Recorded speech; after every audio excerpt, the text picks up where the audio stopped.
রাতের অন্ধকার চারদিকে ছড়িয়েছিল, শুধু মসজিদের মিনার থেকে আজানের আওয়াজ ভেসে আসছিল। এই গ্রামটি দামেস্কের কাছে একটি ছোট্ট গ্রামে অবস্থিত ছিল, যেখানে বেশিরভাগ মানুষ ছিল আল্লাহ ভীরু এবং নেক ইনসান। কিন্তু এই গ্রামে এমন একটি সত্য লুকিয়ে ছিল, যা শুনলে শ্রোতার হৃদয় কেঁপে উঠত। এই গ্রামে বাস করত সৈয়দ হামদান, যিনি ছিলেন খুব নেক এবং পরহেজগার মানুষ। তার একমাত্র সন্তান ছিল তার জোয়ান, সুন্দরী এবং শরীফ বউ আলিমা। আলিমার সম্পর্ক ছিল একটি ভালো খানদানের সঙ্গে এবং তার লালন পালন হয়েছিল ধর্মীয় পরিবেশে। কিন্তু কে জানত যে তার ভাগ্যে এমন একটি পরীক্ষা লেখা ছিল, যা কেউ কল্পনাও করেনি। আলিমার বিয়ে হয়েছিল সৈয়দ হামদানের ছেলের সঙ্গে, কিন্তু বিয়ের কয়েক মাস পরই তার স্বামী সফরে বেরিয়ে যায় এবং তারপর আর কখনো ফিরে আসেনি। সবাই ভেবেছিল হয়তো সে কোনো দুর্ঘটনার শিকার হয়েছে, কিন্তু কোনো নিশ্চিত খবর পাওয়া যায়নি। গ্রামের লোকজন সৈয়দ হামদানকে বারবার বলেছিল যে তিনি তার বউয়ের আরেকটি বিয়ে দিয়ে দিন, কিন্তু তিনি বলেছিলেন, আলহামদুলিল্লাহ আলিমা আমার বউ নয়, আমার মেয়ের মতো। আমি তাকে কখনো অসহায় রাখব না। কিন্তু এই সিদ্ধান্তের পেছনে লুকানো রহস্য কেউ জানত না। এক রাতে যখন চাঁদ তার আলো ছড়াচ্ছিল, আলিমা তা ঘরে কুরআন তিলাওয়াত করছিল। হঠাৎ দরজায় কারো টোকা দেওয়ার শব্দ হলো। আলিমা দরজা খুলল। সামনে একজন বৃদ্ধা দাঁড়িয়েছিল, যার চোখে অদ্ভুত এক দুঃখ ছিল। বেটি, আমাকে কি এক রাতের জন্য আশ্রয় দেওয়া যায়? বৃদ্ধা কাপা কণ্ঠে বলল। আলিমা কোনো দ্বিধা না করে বলল, জি আসুন, এটা আপনারই ঘর। তাকে ভেতরে নিয়ে এলো। কিন্তু আলিমা কি জানত যে এই বৃদ্ধা তার জীবনের সবচেয়ে বড় পরীক্ষা হয়ে আসছে। বৃদ্ধা ভেতরে এসে ধীরে ধীরে ঘরের চারপাশ দেখতে শুরু করল। তার চোখ সব কোণে গভীরভাবে ঘুরছিল, যেন সে কিছু খুঁজছে। আলিমা তাকে পানি দিল এবং বসতে বলল, বেটি, আল্লাহ তোর ভালো করুক। তোর স্বামী কি বাড়িতে নেই? বৃদ্ধা জিজ্ঞেস করল। না আম্মা, সে অনেক দিন ধরে সফরে আছে। আমরা দোয়া করি সে যেন জলদি ফিরে আসে, আলিমা উত্তর দিল। বৃদ্ধা আলিমার চোখের দিকে তাকালো, তারপর একটা ঠান্ডা নিঃশ্বাস ফেলে বলল, বেটি, তুই কি জানিস এই গ্রামে একটা বড় রহস্য লুকিয়ে আছে? আলিমা চমকে উঠল। কি রহস্য আম্মা? বৃদ্ধা চারপাশে তাকালো, যেন কেউ শুনছে কিনা তা বোঝার চেষ্টা করছে। তারপর ধীরে বলল, তোর স্বামী বেঁচে আছে। আলিমার পায়ের তলা থেকে মাটি সরে গেল। কি বলছেন আম্মা? এটা কিভাবে সম্ভব? বেটি, আমি মিথ্যা বলছি না। আল্লাহর কসম, আমি তোর স্বামীকে নিজের চোখে দেখেছি। কিন্তু সে এখন আর আগের মতো নেই। আলিমার হৃদয় জোরে জোরে ধড়কতে লাগল। আপনি তাকে কোথায় দেখেছেন? সে কেমন আছে? বৃদ্ধার চোখে পানি এসে গেল। যদি আমি তোকে বলি, তবে তোর হৃদয় শীতে পারবে না। কিন্তু তোকে জানতে হবে, এই গ্রামে কিছু মানুষ আছে যারা চায় না তুই এই সত্য জানিস। আলিমার হাত পা অসাড় হয়ে গেল। আম্মা, আমি সত্য জানতে চাই, আমাকে সব বলুন। বৃদ্ধা আবার চারপাশে তাকালো, তারপর ধীরে বলল, তোর স্বামী একটা গাধায় পরিণত হয়েছে। আলিমার শরীর কেঁপে উঠল। না, এটা কিভাবে হতে পারে? বেটি, এই দুনিয়া ক্ষণস্থায়ী এবং এতে অনেক রহস্য লুকিয়ে আছে। তোর স্বামী একটা বড় গুনাহের শিকার হয়েছে, আর আল্লাহর আযাব তাকে এই অবস্থায় ফেলেছে। আলিমার চোখ থেকে পানি গড়িয়ে পড়ল। আমাকে বলুন, এটা কিভাবে হলো? আমি তাকে এই অবস্থা থেকে কিভাবে বের করতে পারি? বৃদ্ধা একটা দীর্ঘ নিঃশ্বাস ফেলল।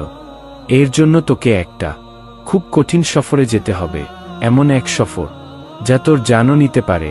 আলিমা চোখের পানি মুছে দ্বিধ কণ্ঠে বলল, যদি আমার স্বামী এই অবস্থায় থাকে, তবে আমি তাকে ছাড়তে পারি না।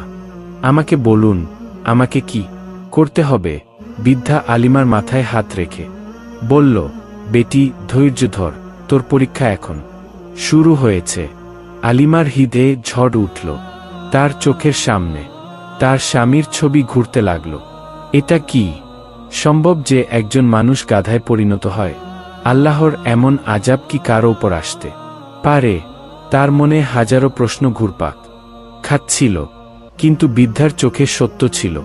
আলিমা গভীর নিঃশ্বাস নিয়ে বলল, আম্মা, আমি সত্য জানতে চাই। যদি আমার স্বামী এই অবস্থায় থাকে, তবে তাকে ফিরিয়ে আনা কোনো উপায় বলুন। বৃদ্ধা তার চোখের দিকে তাকিয়ে বলল, বেটি, এটা সহজ হবে না, কিন্তু সাহস আর ঈমান দিয়ে তুই তাকে বাঁচাতে পারিস। আলিমার হৃদয় আরো জোরে ধড়কতে লাগল। সে বৃদ্ধার হাত ধরে বলল, আম্মা, আমাকে সব বলুন, আমি যে কোনো পরীক্ষার জন্য প্রস্তুত। বৃদ্ধা গভীর নিঃশ্বাস নিয়ে বলতে শুরু করল, তোর স্বামী খুব নেক এবং পরহেজগার ছিল, কিন্তু সে একটা ভুল করে ফেলেছে, এমন এক গুনাহ যার জন্য আল্লাহ নারাজ হয়েছেন। এক রাতে যখন সে জঙ্গলের পথ দিয়ে যাচ্ছিল, সে এক রহস্যময় মহিলাকে দেখে। সে মহিলা খুব সুন্দরী ছিল, কিন্তু তার চোখে অদ্ভুত এক জাদু ছিল। তোর স্বামী তার থেকে বাঁচার চেষ্টা করেছিল, কিন্তু সে মহিলা ছিল একটা জিন, যে তাকে নিজের জাদুতে ফাঁসিয়ে ফেলে। সেই জিন মহিলা তোর স্বামীর উপর এমন এক জাদু করল, যার ফলে সে ধীরে ধীরে গাধায় পরিণত হয়ে গেল। প্রথমে তার শরীর ভারী হতে লাগল, তারপর তার হাত পা দুর্বল হয়ে পড়ল, এবং তারপর একদিন যখন সে জাগল, তখন দেখল যে সে পুরোপুরি গাধা হয়ে গেছে। আলিমার ঠোঁট কাঁপতে লাগল। ইয়া আল্লাহ, এটা কিভাবে সম্ভব? কোনো মানুষ গাধা হয়ে যেতে পারে? বৃদ্ধা গভীর নিঃশ্বাস নিয়ে বলল, বেটি, এই দুনিয়া শুধু তাই নয় যা তুই তোর চোখে দেখিস, এতে অনেক রহস্য লুকিয়ে আছে। কিছু মানুষ এমন আছে যারা জিন্নাত এবং শয়তানের সাহায্য নেয়, আর তাদের পরিণাম খুব ভয়ঙ্কর হয়। আলিমা চোখের পানি মুছতে মুছতে বলল, আম্মা, আমার স্বামীকে এই অবস্থা থেকে বের করা যায়? বৃদ্ধা মাথা নাড়ল। হ্যাঁ, কিন্তু এর জন্য তোকে খুব কঠিন এক সফর করতে হবে। তোকে দামেস্কের দূরে একটা পাহাড়ের গুহায় যেতে হবে, যেখানে একজন বুড়ো ফকির থাকে। সেই তোকে এই জাদুর সমাধান বলতে পারবে। কিন্তু বেটি, এই সফর সহজ নয়, তোকে অনেক কষ্টের মুখোমুখি হতে হবে। আলিমা সাহসের সঙ্গে বলল, আমি যে কোনো কষ্ট সইব, কিন্তু আমার স্বামীকে এই অবস্থায় ছেড়ে দিতে পারি না। বৃদ্ধা তার মাথায় হাত রেখে বলল, আল্লাহ তোকে সফলতা দিক, কিন্তু মনে রাখিস, পথে তোকে অনেক প্রতারকের সামনে পড়তে হবে। যে কেউ তোকে তোর স্বামীকে ভুলে যাওয়ার পরামর্শ দেবে, সে তোর শত্রু। আলিমা বৃদ্ধার কাছ থেকে বিদায় নিল এবং দামেস্কের দিকে সফরের জন্য প্রস্তুত হল। এই সফর সহজ ছিল না, কিন্তু তার হৃদয়ে আশা ছিল যে সে তার স্বামীকে এই আযাব থেকে মুক্ত করতে পারবে। পরের সকালে আলিমা সফরের জিনিসপত্র প্রস্তুত করল। বৃদ্ধা তাকে একটা ছোট থলে দিল, যেখানে কিছু খেজুর, শুকনো রুটি এবং একটা তাবিজ ছিল। বেটি, এই তাবিজটা তোর গলায় পরে নে, এটা তোকে খারাপ শক্তি থেকে রক্ষা করবে, বৃদ্ধা বলল। আলিমা তাবিজটা শয়তনে রেখে সফরে বেরিয়ে পড়ল। সে অনেক মাইল হেঁটে গেল, এমনকি সূর্য আকাশের মাঝখানে উঠে এলো এবং গরম বাড়তে লাগল। পথে তার সঙ্গে একজন বুড়ো ফকিরের দেখা হলো, যিনি একটা গাছের নিচে বসেছিলেন। বেটি, তুই কোথায় যাচ্ছিস? ফকির জিজ্ঞেস করলেন। বাবা, আমি দামেস্কের সেই পাহাড়ের গুহার খোঁজে যাচ্ছি, যেখানে একজন বুড়ো ফকির থাকে। আমার স্বামীকে বাঁচানোর উপায় তাকে জিজ্ঞেস করতে হবে। আলিমা উত্তর দিল। ফকির তার দিকে তাকিয়ে বললেন, বেটি, তোর পরীক্ষা শুরু হয়ে গেছে। এগিয়ে তোকে 3টি কষ্টের মুখোমুখি হতে হবে। যদি তুই এগুলো থেকে বাঁচতে পারিস, তবেই তুই সেই বুড়ো ফকিরের দেখা পাবি। আলিমার কপালে ঘাম জমল, কিন্তু সে হাল ছাড়ল না। বাবা, কি কষ্ট?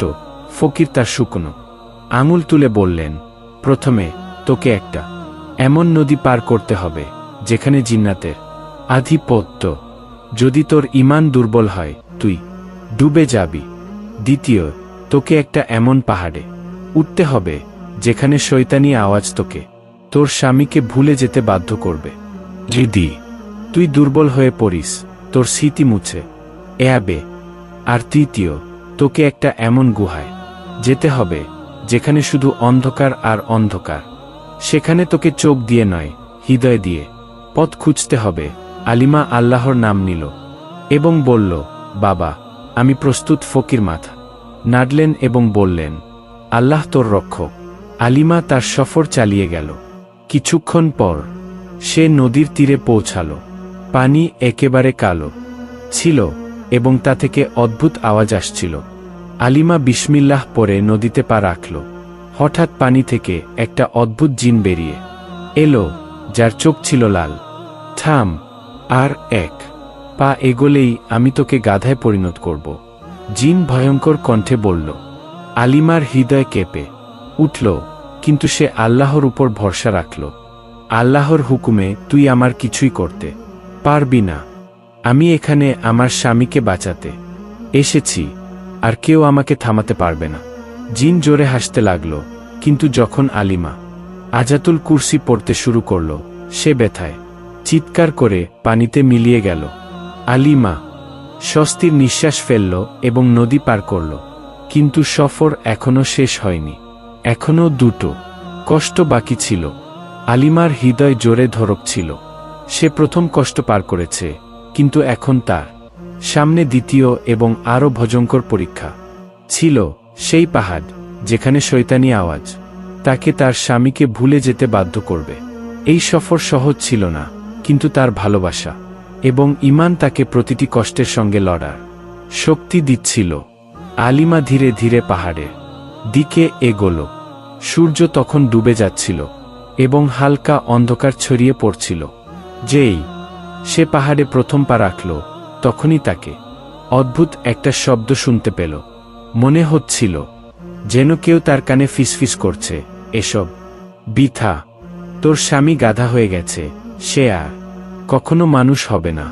ফিরে যা, তোর জীবন নতুন করে শুরু কর। আলিমার হৃদয় কেঁপে উঠল, কিন্তু সে আয়াতুল কুরসি পড়ল এবং এগিয়ে গেল। তারপর আরেকটা আওয়াজ শুনল, তোকে কি মনে হয় না এটা তোরই ভুল?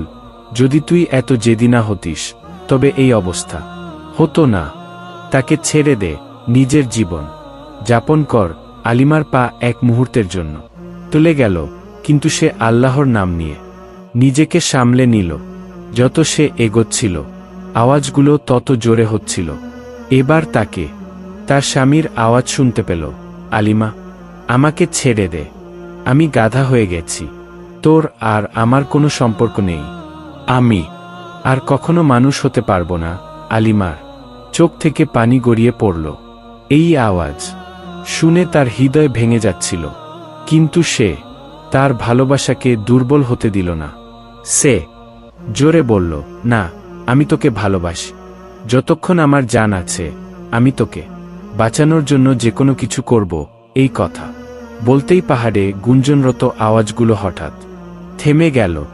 হাওয়া স্থির হয়ে গেল এবং আলিমা স্বস্তির নিঃশ্বাস ফেলল। সে দ্বিতীয় কষ্ট পার করে ফেলেছে। এখন তার সামনে ছিল শেষ পরীক্ষা, সেই গুহা যেখানে শুধু অন্ধকার আর অন্ধকার।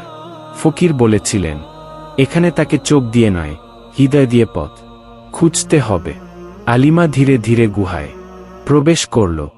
ভেতরে ঘন অন্ধকার ছিল, এতটাই কালো যে সে তার নিজের হাতও দেখতে পাচ্ছিল না। সে বিসমিল্লাহ পড়ল এবং তার হৃদয়ের কথা শুনতে লাগল। প্রতিটি পদক্ষেপ সে সাবধানে রাখছিল, কিন্তু যেই সে এগোল, তাকে মনে হলো যেন কেউ তার পিছু নিচ্ছে। কে? সে কাঁপা কণ্ঠে জিজ্ঞেস করল। কোনো উত্তর এলো না, কিন্তু হাওয়ায় একটা ঠান্ডা শব্দ অনুভূত হল। হঠাৎ তাকে মনে হলো গুহার মাটি কাঁপছে, যেন ভূমিকম্প হচ্ছে। তাকে মনে হলো এবার সে পড়ে যাবে, কিন্তু তখনই তার হৃদয়ে একটা আওয়াজ এলো, ভয় পাস না, আল্লাহ তোর সঙ্গে আছে। আলিমা চোখ বন্ধ করল এবং পুরো শক্তি দিয়ে আয়াতুল কুরসি এবং সূরা ফাতিহা পড়তে লাগল।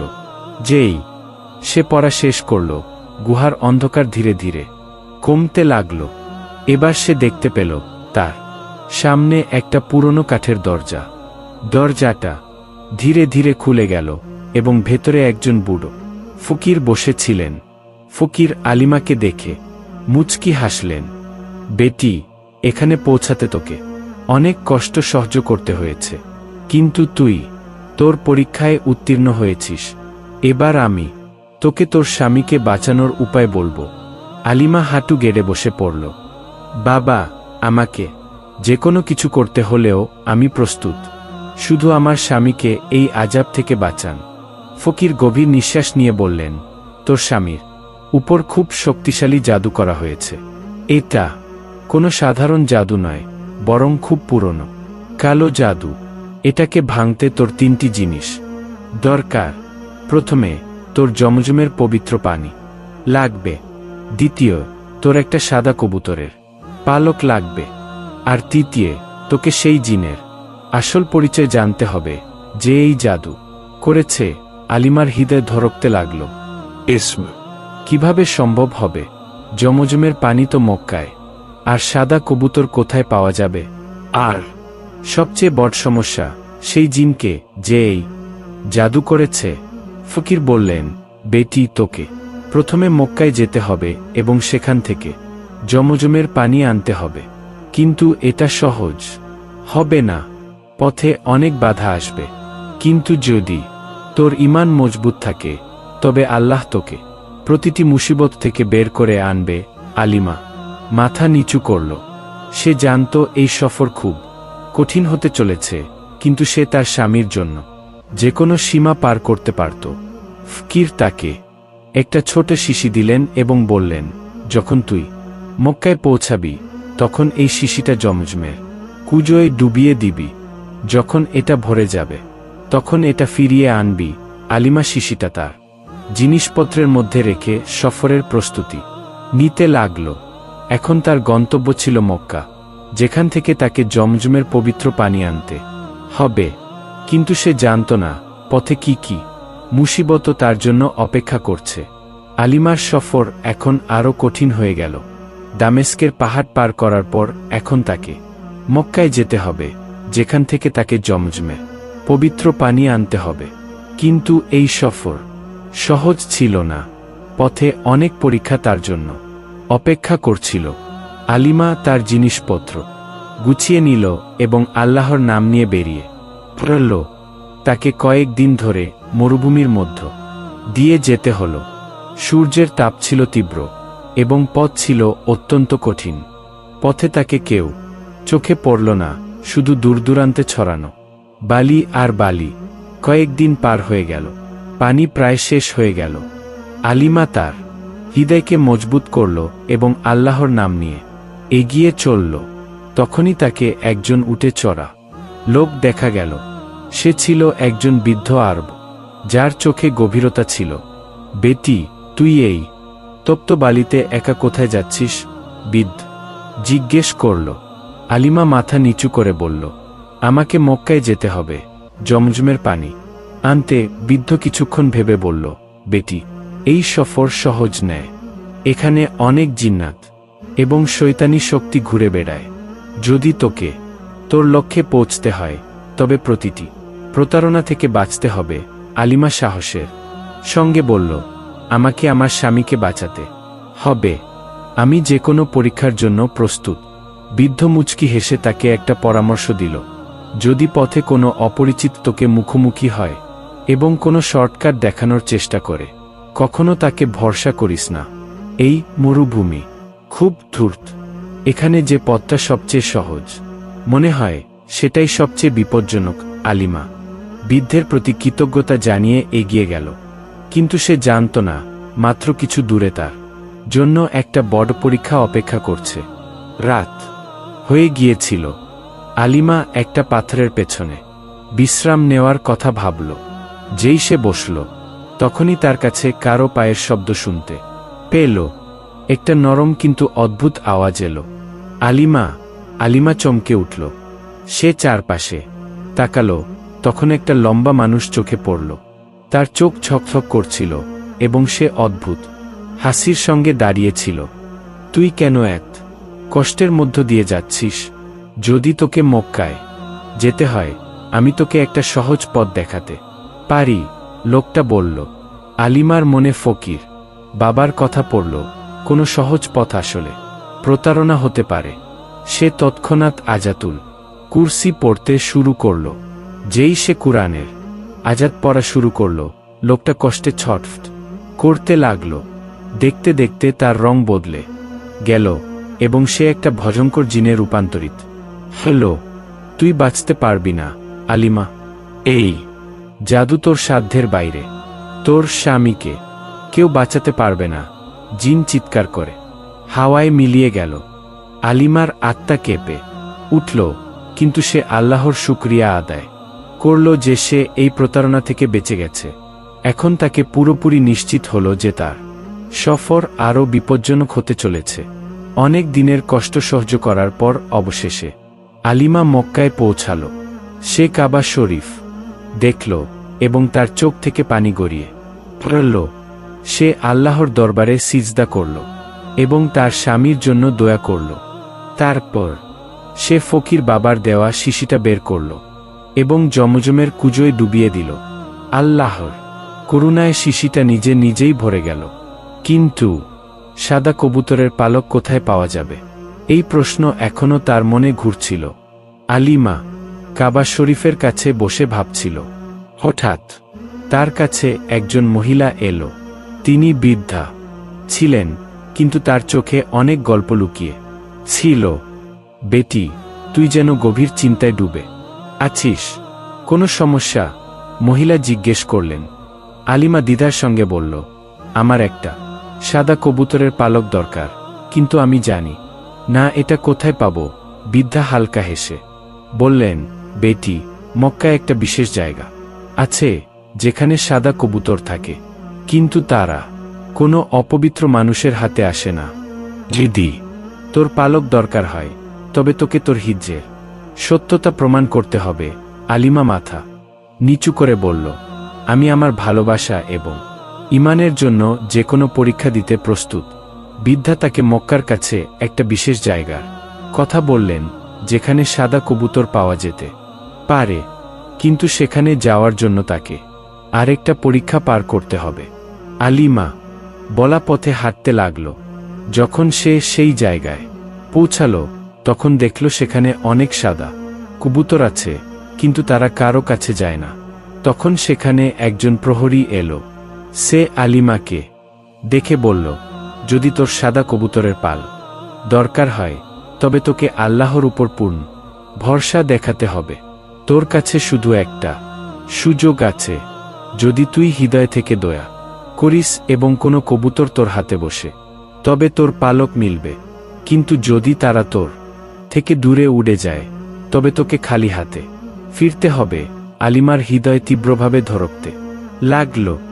সে আল্লাহর নাম নিল এবং তার হাতের তালু খুলে দিল। তার চোখ থেকে পানি গড়িয়ে পড়ল। সে সত্যিকারের হৃদয় থেকে দোয়া করল, ইয়া আল্লাহ, যদি আমার ভালোবাসা সত্যি হয়, যদি আমার নিয়ত পবিত্র হয়, তবে আমাকে এই পরীক্ষায় সফলতা দাও। কিছুক্ষণ কিছুই হল না। কবুতরগুলো উড়ছিল, কিন্তু কেউ তার হাতে বসল না। আলিমার চোখে পানি এসে গেল। সে কি ব্যর্থ হয়ে যাবে? হঠাৎ একটা সাদা কবুতর ধীরে ধীরে তার হাতের তালুতে এসে বসল। তার ছোট্ট ঠোঁট থেকে একটা সাদা পালক পড়ল, যা আলিমার হাতে এসে পড়ল। আলিমার চোখ খুশিতে ঝকঝক করে উঠল। সে আল্লাহর শুকরিয়া আদায় করল এবং পালকটা সযত্নে রেখে দিল। এখন তার দ্বিতীয় পরীক্ষাও শেষ হয়েছে, কিন্তু এখন বাকি ছিল শেষ এবং সবচেয়ে কঠিন কাজ, সেই জিনের পরিচয় জানা যে তার স্বামীর ধ্বংসের কারণ হয়েছে। আলিমার কাছে এখন সাদা কবুতরের পালক এবং জমজমের পবিত্র পানি ছিল, কিন্তু সবচেয়ে কঠিন কাজ এখনো বাকি ছিল, সেই জিনের পরিচয় জানা যে তার স্বামীর ধ্বংসের কারণ হয়েছে। তাকে এখন দামেস্কে ফিরে সেই জিনকে উন্মোচন করতে হবে, কিন্তু পথ এখনো বিপদে ভরা ছিল। মক্কা থেকে দামেস্কের পথ সহজ ছিল না। আলিমা তার জিনিসপত্র গুছিয়ে আল্লাহর নাম নিয়ে ফিরতি পথে রওনা হল। যেই সে মরুভূমিতে প্রবেশ করল, তাকে মনে হলো যেন কেউ তার উপর নজর রাখছে। হাওয়ায় একটা শব্দ ছিল এবং বালির ঢিবিতে কিছু ছায়া নড়াচড়া করছিল। হঠাৎ একটা ঘন ধুলোর ঝড় উঠল এবং তা থেকে একটা অদ্ভুত আকৃতি দেখা গেল। তার চোখ ছিল আগুনের মতো লাল এবং তার শরীর ধোঁয়ায় তৈরি মনে হচ্ছিল। তুই আমার সব ষড়যন্ত্র ব্যর্থ করেছিস, আলিমা, কিন্তু আমি তোকে এত সহজে জিততে দেব না, জিন গর্জন করে বলল। আলিমা নির্ভয়ে বলল, যদি তুই আল্লাহর শক্তিকে মানিস না, তবে আজ দেখে নে তার করুণা কিভাবে তার বান্দার রক্ষা করে। সে তৎক্ষণাৎ জমজমের শিশি বের করল এবং তা থেকে কয়েক ফোঁটা পানি হাওয়ায় ছড়িয়ে দিল। জিন হঠাৎ পিছিয়ে গেল, তার চিৎকার আকাশে গুঞ্জন করতে লাগল, না, এই পবিত্র পানি আমাকে পুড়িয়ে ফেলবে। জিন কষ্টে কাতরাতে কাতরাতে বলল, কিন্তু সে এত সহজে হার মানার পাত্র ছিল না। সে তার হাত তুলল এবং হঠাৎ মরুভূমির বালি জোরে কাঁপতে লাগল। কিন্তু তখনই আলিমা কুরআনের আয়াত পড়তে শুরু করল। জিনের শক্তি দুর্বল হতে লাগল, তার চিৎকার আরো তীব্র হল এবং দেখতে দেখতে সে হাওয়ায় মিলিয়ে গেল। আলিমা স্বস্তির নিঃশ্বাস ফেলল, কিন্তু সে জানত এটা শুধু একটা শুরু। আসল জিন এখনো তার সামনে আসেনি। কয়েক সপ্তাহ পর অবশেষে আলিমা দামেস্কে পৌঁছাল। শহরে পা রাখতেই তাকে একটা অদ্ভুত নিস্তব্ধতা অনুভূত হল। কিছু মানুষ তাকে অদ্ভুত দৃষ্টিতে দেখছিল এবং অনেকের মুখে ভয় ছিল। যখন সে তার বাড়িতে পৌঁছাল, তখন দেখল তার স্বামীর অবস্থা আরো খারাপ হয়ে গেছে। তার চোখে এখনো একটা অদ্ভুত শূন্যতা ছিল এবং সে যেন অন্য কোনো জগতে হারিয়ে গেছে। আলিমা, তুই ফিরে এসেছিস? তার শাশুড়ি কাঁপা কণ্ঠে জিজ্ঞেস করলেন। হ্যাঁ আম্মি, এবার আমি আমার স্বামীকে এই ষড়যন্ত্র থেকে মুক্ত করব, আলিমা সাহসের সঙ্গে বলল।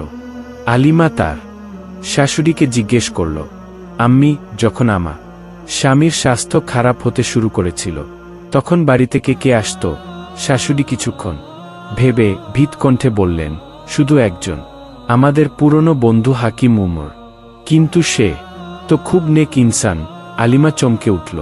তার মনে পড়ল, যখন প্রথমবার তার স্বামীর স্বাস্থ্য খারাপ হয়েছিল, তখনও এই হাকিম উমর বাড়িতে ছিলেন।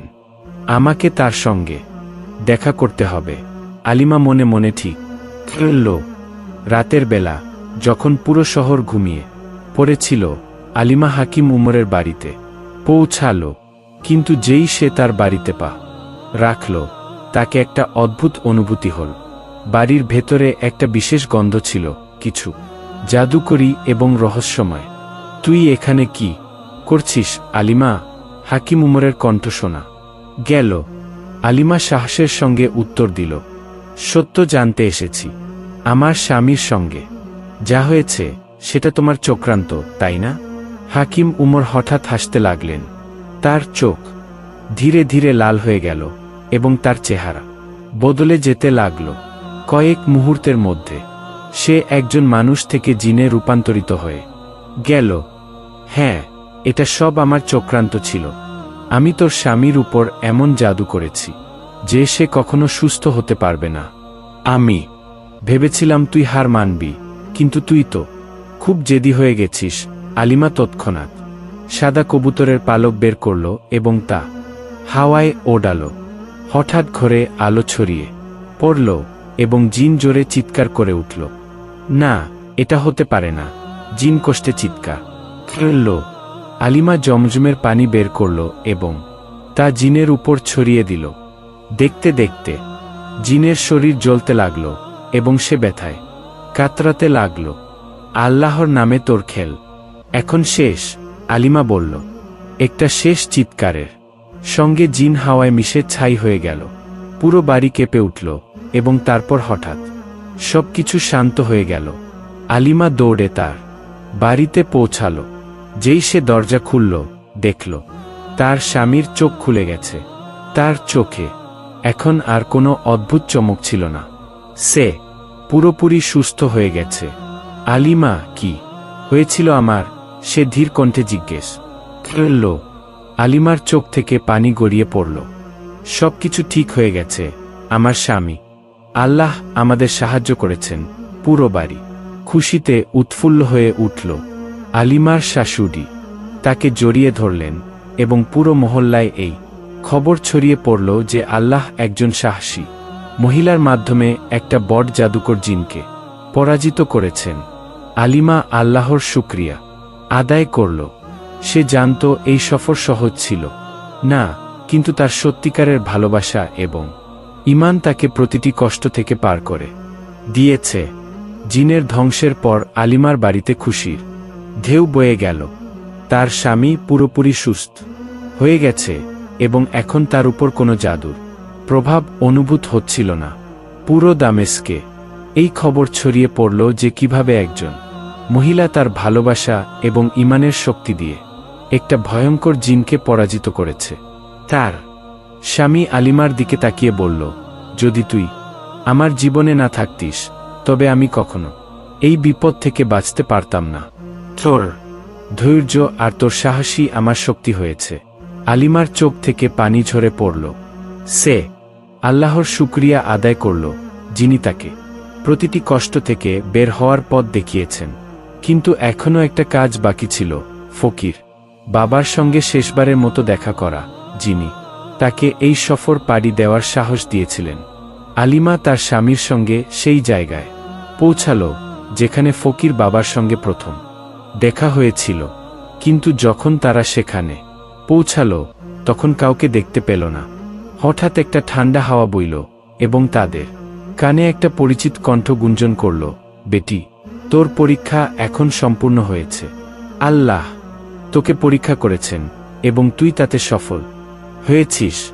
তোর ভালোবাসা ছিল পবিত্র, তোর নিয়ত ছিল নেক, তাই আল্লাহ তোকে সফলতা দিয়েছেন। কিন্তু মনে রাখিস, এই দুনিয়া পরীক্ষায় ভরা, কখনো তোর ঈমান থেকে টলে যাস না। আলিমা এবং তার স্বামী কিছু বোঝার আগেই কণ্ঠটা হাওয়ায় মিলিয়ে গেল। তারা বুঝে গেল যে ফকির বাবা তার প্রয়োজন পূরণ করে ফেলেছেন এবং আল্লাহ তাকে নিজের কাছে ডেকে নিয়েছেন। আলিমা এবং তার স্বামী এখন পুরোপুরি সুখী জীবন যাপন করতে লাগল। তারা তাদের বাড়িতে একটা নতুন শুরু করল, যেখানে চারদিকে বরকত এবং শান্তি ছিল। আলিমার গল্প পুরো দামেস্কে বিখ্যাত হয়ে গেল এবং মানুষ তাকে একটা উদাহরণ হিসেবে দেখতে লাগল। একদিন যখন আলিমা তার বাগানে বসেছিল, সে একটা সাদা কবুতর দেখল যে তার কাছে এসে বসল। তার চোখ ভিজে গেল। এটাই ছিল সেই কবুতর যে তাকে পালক দিয়েছিল।